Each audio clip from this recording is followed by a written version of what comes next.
York City for our audience worldwide. Good morning.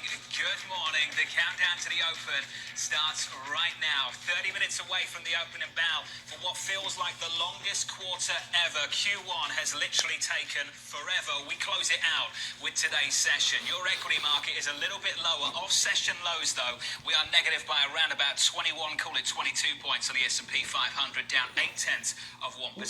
In the bond market, a bit on the day, a bit on the quarter. We started at 192 through 2020 at the start of Q1. We end it in and around 70 basis points. And as this session grows a little bit older, the dollar gets a little bit weaker, still stronger on the session, but weaker compared to where it was around about an hour ago.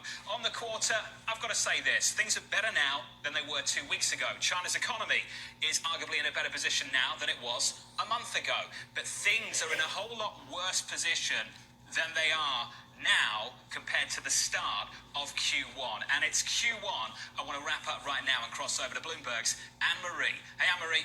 Good morning, John. I like that silver lining there, especially given the fact that we had that brighter Chinese manufacturing number today. But as you say, what a long quarter. Last day of the month today is extremely volatile. No matter anywhere you look, the global pandemic basically bringing the entire economy to a halt. $20 trillion basically wiped off global equities.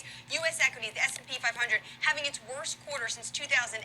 Every single major sector on that index, double digits. That's how much it's down. Energy, worst performer, no doubt why. Look at NYMEX crude. They're more than 65% on the quarter. Worst quarter ever for oil, Jonathan. Not only are we dealing with a supply shock, we're dealing with serious demand weakness. Following on that, treasuries, what a quarter for them. We saw mass buying in the treasury market. This quarter alone, the Fed cutting 150 basis points off its target rate. And the King dollar up more than 5.5% on the quarter. Everyone was hoarding cash, making margin calls. Biggest winner in terms of what I have to say for the quarter. And then, John, switch up the boards. I want to show you about the 60-40 portfolio advice. This strong advice, this is how you should keep your portfolio. Well, guess what? Worst quarter for this since 2008. The question left for this brutal quarter, is it over? How do you forecast this? How do you forecast a pandemic and a market driven by fear? How do you forecast the unforecastable? Has been a question we've been grappling with over the last couple of months. Bloomberg's Anne-Marie there on the quarter that was a ton of aid and stimulus being pushed into this market and the global economy over the last couple of weeks. The Federal Reserve doing its bit. Washington, D.C. doing its bit as well. A $2 trillion package signed off by the president in the past week alone.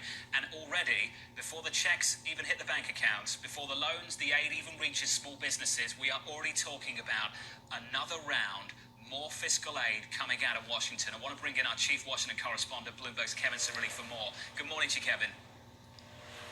Good morning, Jonathan. Yesterday, I was speaking with sources on both sides of the aisle about the timetable for Phase 4 of the economic stimulus. They've put about a month to 2-month timetable on it, and already the calls circulating and swirling around Zoom conferences on what potentially could be in it.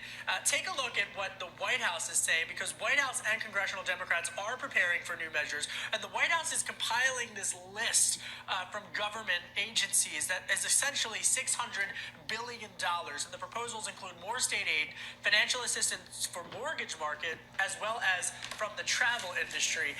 Based upon my reporting with Democrats in Congress, what I can tell you is that the House Ways and Means Committee Chairman Richard Neal is locked up with Speaker Pelosi, and he has emerged as someone that she really enjoys working with in terms of navigating through the economic stimulus. I was also told, to put some political reality into this, that this 4th round of fighting could be even more of a significant political fight than the last round of economic stimulus. Jonathan?